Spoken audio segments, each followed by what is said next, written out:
बिस्मिल्लाहिर्रहमानिर्रहीम। अस्सलामुअलैकुम नाज़रीन। इस एपिसोड के आगाज़ में आप देखेंगे कि ताजुल मलिक निज़ामुल मलिक से कहता है कि इनके तीर, इनके खंजर, इनके कपड़े सब हमारी फ़ौज के हैं। इस पर निज़ामुल मुल्क लाश का हाथ पकड़ते हुए कहता है कि यकीनी तौर पर कोई ना कोई निशान होगा, हम अच्छी तरह से जांच पड़ताल करेंगे।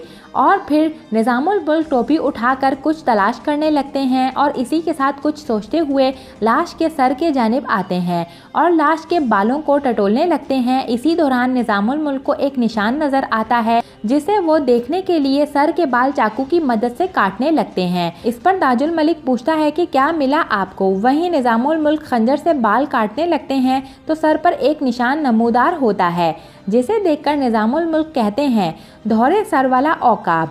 इस पर ताजुल मलिक कहता है कि ये अनातोलिया के तुर्कों की मोहर है, शर्म आनी चाहिए इन्हें।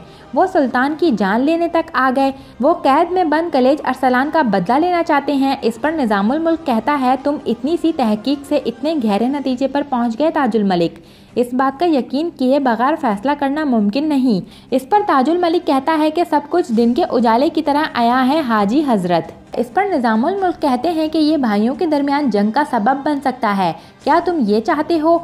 इस पर ताजुल मलिक कहता है कि अगर हमने इनसे 7 गुना वसूल नहीं किया तो रियासत की साख का क्या होगा। इस पर निज़ामुल मुल्क कहता है कि अगर ये मोहर का निशान इन्हीं का है तो मुकम्मल यकीन से पहले मैं इसकी इजाज़त नहीं दे सकता। इस पर ताजुल मलिक कहता है, आप हमारी रियासत के हाजी हैं लेकिन हतमी फैसला दीवाने आला का होगा। और फिर ये कहकर ताजुल मलिक वहाँ से चला जाता है। दूसरी जानिब अनातोलिया की तुर्क आबादी का कबीला दिखाया जाता है जहां पर घोड़े दौड़ाते हुए कुछ घोड़सवार कबीले में दाखिल हो रहे होते हैं। वहीं कबीले में मौजूद उन घोड़सवारों से पूछता है, क्या हुआ भाद्रो, हमारे सरदार कलेज अरसलान कहाँ हैं। इस पर कबीले में वापस आने वाला शख्स कहता है, वो जंग जीत गए, सुल्तान मलिक शाह ने कलेज अरसलान को कैदी बना लिया और वो साथ ले गए। इस पर वहाँ खड़ा आदमी कहता है, पहले उन्होंने कोतमलश के बेटे सुलेमान शाह को मारा और अब वो हमारे सरदार कलेज अरसलान को साथ ले गए। इस पर कबीले में खड़ा कमांडर अपनी तलवार निकालकर कहता है, अब ये अपने सरदार का बदला लेने का वक्त है। और फिर वहाँ खड़े तमाम सिपाही इंतकाम इंतकाम की सदाएं बुलंद करने लगते हैं। इसी दौरान खैमे से एक लड़की बाहर आती है और कहती है, बस करो, अपनी तलवारें नीचे रखो। इस पर तमाम सिपाही अपनी तलवारें वापस रख लेते हैं और फिर वो लड़की खैमे से उतरकर सिपाहियों की जानिब आती है और पूछती है कि यहाँ पर क्या हो रहा है। इस पर कोई भी शख्स जवाब नहीं देता तो वो लड़की जंग से वापस आए हुए सिपाहियों से पूछती है कि मेरे भाई कलेज अरसलान कहाँ हैं। इस पर सिपाही कहता है, मलिक शाह ने इन्हें कैदी कर लिया है। हम इन्हें रोकने की भरपूर कोशिश करते रहे मगर हम नाकाम हो गए। इस पर एक और सिपाही कहता है कि मलिक शाह हमें मिटाने पर तुले हुए हैं, क्या हम इसे बार बार ऐसा करने की इजाज़त देंगे। एल्चन खातून, हम आज तक इस बात पर इन्हिसार कर रहे थे लेकिन अब बगावत का वक्त आ चुका है, अब इंतकाम या मौत। इस पर सारे सिपाही यही नारा लगाने लगते हैं, इंतकाम या मौत। लेकिन एल्चन खातून अपने हाथ के इशारे से सिपाहियों को खामोश करवाती है और कहती है, अपनी तलवारें वापस म्यान में रख लो। इस पर सिपाही एल्चन खातून को देखने लगते हैं तो एल्चन खातून कहती है, मैंने कहा अपनी तलवारें वापस रखो। तो सभी लोग अपनी तलवारें वापसी म्यान में रख लेते हैं। फिर एक सिपाही पूछता है कि क्या हम अपने सरदार का खून माफ़ कर देंगे एल्चन खातून। इस पर एल्चन खातून कहती है, गुस्सा अकल को खा जाता है और बगैर अकल वाला सर ज़्यादा देर धड़ के साथ नहीं रहता। हम मज़ीद नुकसान बर्दाश्त नहीं कर सकते। क्या हम अपने आप को नहीं जानते कि हर चीज़ का एक वक्त होता है। इस पर एक सिपाही कहता है, ये तलवारें अपनी म्यान से निकल चुकी हैं एल्चन खातून। अगर हम अपने सरदार का बदला नहीं लेते तो हमारे लिए बहादुरी हराम है। शायद आप डर कर छुपने की कोशिश करें लेकिन हम अपने मकसद से पीछे नहीं हटेंगे। इस पर एल्चन खातून उसी सिपाही की टांग पर एक लात मारती है और उसे ज़मीन पर ले आती है और फिर अपनी तलवार निकालकर उस सिपाही की गर्दन पर रखती है और कहती है, इंतकाम इस तलवार की धार में है जो मेरे आबाओ अजदाद कोतलमश के बेटे सुलेमान शाह की है और वो तलवार मेरे हाथ में है। किसको कब मारना है इसका फैसला मैं करूंगी, समझ में आई। और फिर अपनी तलवार सिपाही की गर्दन से हटाने के बाद एल्चिन खातून कहती है, मेरी बात मेरे बड़े भाई कलेज अरसलान की बात है। जो भी मेरे हुक्म की खिलाफ वर्जी करेगा वो मेरे भाई कलेज अरसलान की हुक्म की खिलाफ वर्जी करेगा। अभी सिर्फ अपनी तलवारें तेज करके सब्र का वक्त है। जब इंतकाम लेने का वक्त आएगा तो ये मेरी तलवार होगी जो खून बहाएगी। अब जाओ। और फिर तमाम लोग अपने कामों में वापस चले जाते हैं। तो एल्चिन खातून खुद से अहद करती है कि एक दिन ये इंतकाम तुम्हें खून में नहलाएगा मलिक शाह। वहीं दूसरी जानिब खुले मैदान में एक काले लिबास में मलबूस आदमी कहता है, ना काफरों का निज़ाम ना ही शैतान का निज़ाम, ये आलम का निज़ाम है आपका ख्वाहिशमंद ताकतवर इमाम।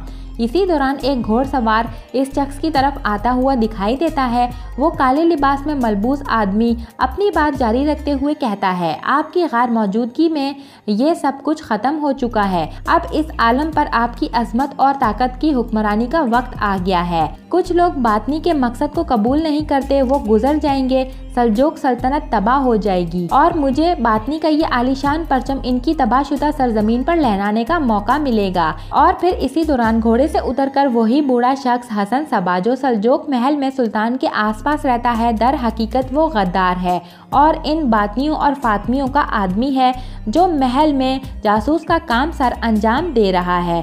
वही शख्स यहाँ खुले मैदान में आग पर चलता हुआ छोटी मखलूक यानी कि अपने बातनियों के हुक्मरान के सामने पेश होता है और कहता है, हज़रत दाई आज़म बिन अल तैश, सुल्तानों की सरजमीन पर बुराई ने मुझे घेरा था, मैंने वो जलाकर राख कर दी। मैं आपके हुजूर पाक और साफ पेश हुआ हूँ। हमने अपने मकसद के लिए शैतानों के सरगना मलिक शाह के दिल में खौफ की धाक बिठा दी है। हमारे कुछ फिदाई शहीद भी हो गए। मुझे हुक्म दें कि मैं अपने खून का कतरा बहाकर अपने फिदाइयों के लिए शहीद हो जाऊं। इस पर छोटी मखलूक यानी कि दाई आज़म अपना खंजर निकालकर बूढ़े हसन सबा के सर पर रखते हुए कहता है, मुझे इस सरजमीन पर तुम्हारी ज़रूरत है। और फिर इस बात पर हसन सबा अपना सर उठा लेता है। इसके बाद बातनी इसे कहता है, हसन सबा, हमारे मकसद के लिए शैतान के घर में दाखिल हो जाओ।